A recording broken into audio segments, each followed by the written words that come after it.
Hello everyone. So COPD అంటే ఏంటి, ఎలాంటి గ్రూప్ ఆఫ్ పేషెంట్స్కి సిఓపిడి వస్తుంది, వాటి లక్షణాలు ఏంటి అండ్ వాటి ట్రీట్మెంట్ ఆప్షన్స్ ఏంటో మనం డిస్కస్ చేద్దాం. సిఓపిడి అంటే క్రానిక్ అబ్స్ట్రక్టివ్ పల్మరీ డిసీజ్. ఇది ఊపిరితిత్తులకు సంబంధించిన ఒక జబ్బు.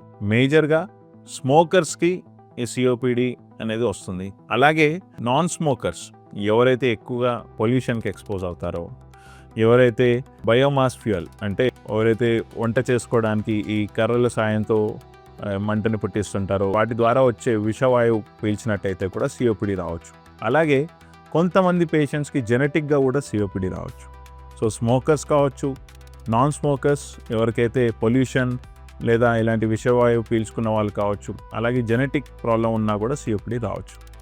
సిఓపిడి వస్తే లక్షణాలు ఎలా ఉంటాయి? ఒక పర్సన్కి సిఓపిడి వచ్చినట్టయితే జనరల్గా వాళ్ళకి తరచుగా దగ్గుతూ ఉంటారు, ఊరికే చెమట వస్తూ ఉంటుంది, దగ్గినప్పుడల్లా 2 అడుగులు వేసినా ఆయాసం వస్తూ ఉంటుంది, అండ్ వీళ్ళకి తరచుగా ఊపిరితిత్తులుగా ఇన్ఫెక్షన్స్ వస్తూ ఉంటాయి. సో ఇలాంటి లక్షణాలు ఉన్నట్టయితే డెఫినెట్గా పల్మనాలజిస్ట్ని కలిసి సిఓపిడి ఉందా లేదా అని నిర్ధారణ చేసుకొని దానికి ట్రీట్మెంట్ ఎర్లీగా స్టార్ట్ చేయడం చాలా ఇంపార్టెంట్. ఎందుకు ఎర్లీగా అంటున్నానంటే, ఒకవేళ ఈ సిఓపిడి అనేది లేట్గా లేదా లాస్ట్ స్టేజ్లో డయాగ్నోజ్ అయినట్టయితే వాళ్ళకి కాంప్లికేషన్స్ చాలా వచ్చే ఛాన్స్ ఉంటుంది. ఎలాంటి కాంప్లికేషన్స్? ఈ లంగ్ ప్రాబ్లం అడ్వాన్స్ అయినందుకు హార్ట్ ప్రాబ్లం కూడా రావచ్చు. అలాగే తరచుగా హాస్పిటల్ అడ్మిట్ అవ్వాల్సి వస్తుంది ఎండిఆర్ ఇన్ఫెక్షన్స్తో. సో డయాగ్నోసిస్కి ఏ టెస్ట్ చేస్తారు?